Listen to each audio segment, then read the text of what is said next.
चुन चुन के खास पेशकश हमारी, जिसमें हमारे जो एक्सपर्ट होते हैं बहुत चुन चुन के शेयर लाते हैं और उनकी परीक्षा का समय और कठिन तब हो जाता है जब बाजार की दिशा ऐसी हो जैसी आजकल चल रही है।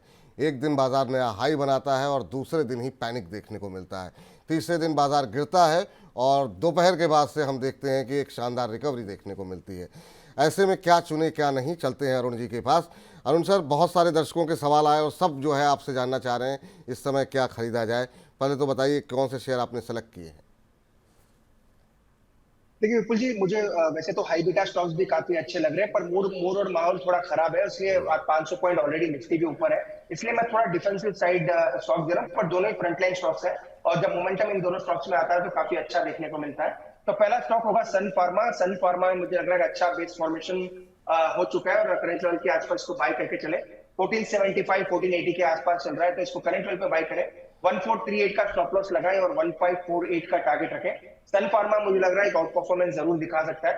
Second stock again IT space से रहेगा। एचसीएल टेक में खरीदारी की सलाह है। 1340 1350 के बीच में इसको बाय करके चल सकते हैं।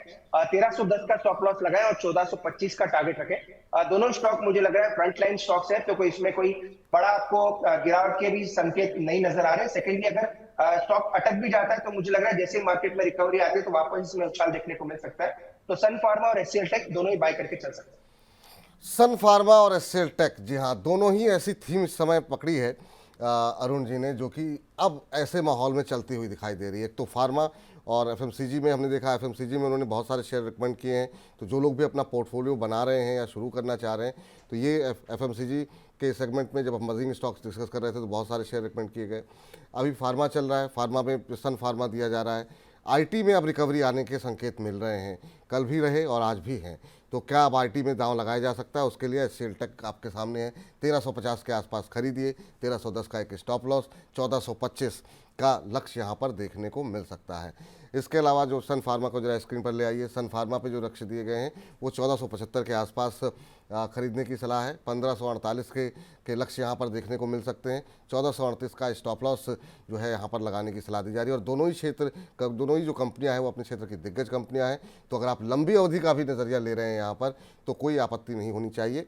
और तो कौन कौन सी थीम निकल के आई? फार्मा, आईटी, एफएमसीजी और ऑटो। ऑटो में भी 2-3 शेयर आपको रिकमेंड किए गए हैं, एमएनएम, बजाज ऑटो। एफएमसीजी के अंदर 2-3 कंपनियां रिकमेंड की गई हैं। तो ये वो शेयर हैं जो तमाम लोग पूछ रहे थे, 2 शेयर बताइए, 4 शेयर बताइए, तो हो गए 5-7 शेयर आपके लिए कि जिसमें कि आप लोग निवेश कर सकते हैं। थोड़ा थोड़ा करके करें, एक मुश्त ना लगाएं, वोलेटिलिटी बाजार में है काफ़ी ज़्यादा। तो चलते चलते सर, बहुत बहुत शुक्रिया, बहुत बहुत धन्यवाद। आज की इस चर्चा में आप जुड़े और तमाम दर्शकों के प्रश्नों के उत्तर दिए। और जिस तरीके से आपकी फ़ैन फॉलोइंग बढ़ रही है, हम उम्मीद करते हैं कि ऐसे ही लोग आपके प्रति अपने प्यार को बरकरार रखें। कोई डिस्क्लोजर आपकी तरफ से? विपुल जी, काफी स्टॉक्स हमने रिकमेंड किया है क्योंकि 2 दिन से मार्केट काफी गिर रहा था और जब भी गिरावट आती है तो यूजुअली हम इन्वेस्टर्स को यही कहते हैं कि आप एक्यूमुलेट करिए, क्योंकि स्टोरी अभी भी कोई पेंडिंग है। कोई स्टोरी कोई खत्म नहीं हुई है। तो जो भी सेक्टर्स आपने रिकमेंड किए, आपने जो बताया वो एकदम सही है। इसमें एक मेटल और एक मैं जोड़ना चाहूंगा, तो मेटल सेक्टर को भी जरूर ध्यान रखें। सेकेंडली विपुल जी, एक चीज को सभी को ध्यान रखना है, मार्केट गिरेगा तो आपका पोर्टफोलियो नीचे आएगा, उसमें कोई दो राय नहीं है। तो उसमें क्योंकि अगर मार्केट ऊपर जाएगा तो आपका पोर्टफोलियो ज्यादा आउट परफॉर्म करना चाहिए, अगर नीचे आता है तो आपके स्टॉक्स कम गिरने चाहिए, उसी की हमारी कोशिश रहती है। पर ऐसा कभी नहीं होगा कि मार्केट गिरेगा और आपका पोर्टफोलियो ऊपर जाएगा। तो वैसी चीज अनटिल अनलेस आपके स्टॉक्स ही एकदम अलग है तो वो अलग चीज है, पर पोर्टफोलियो नीचे तब आएगा जब मार्केट नीचे आएगा, वो चीज आपको मान के चलनी है। और एक चीज और है कि विपुल जी, 2 दिन से मैं काफी लोगों को समझाना चाह रहा हूँ, ट्रेडिंग और पोर्टफोलियो बिल्डिंग दोनों ही अपने डिफरेंट रखे। ट्रेडिंग और पोर्टफोलियो दोनों को मिलाए नहीं। पोर्टफोलियो मार्केट में जब भी नीचे जाता है तो ऐड करें, और ट्रेडिंग जब भी मार्केट नीचे जाता है तो अपनी पोजीशंस को कम रखें। ये सेम राय मैं आज भी शेयर करना चाहूंगा। सेकेंडली, जो भी स्टॉक्स डिस्कस किए, सेम राय क्लाइंट्स को भी दे रखी है, उनकी पोजीशन हो सकती है। पर्सनली मेरी कोई पोजीशन किसी भी स्टॉक में नहीं।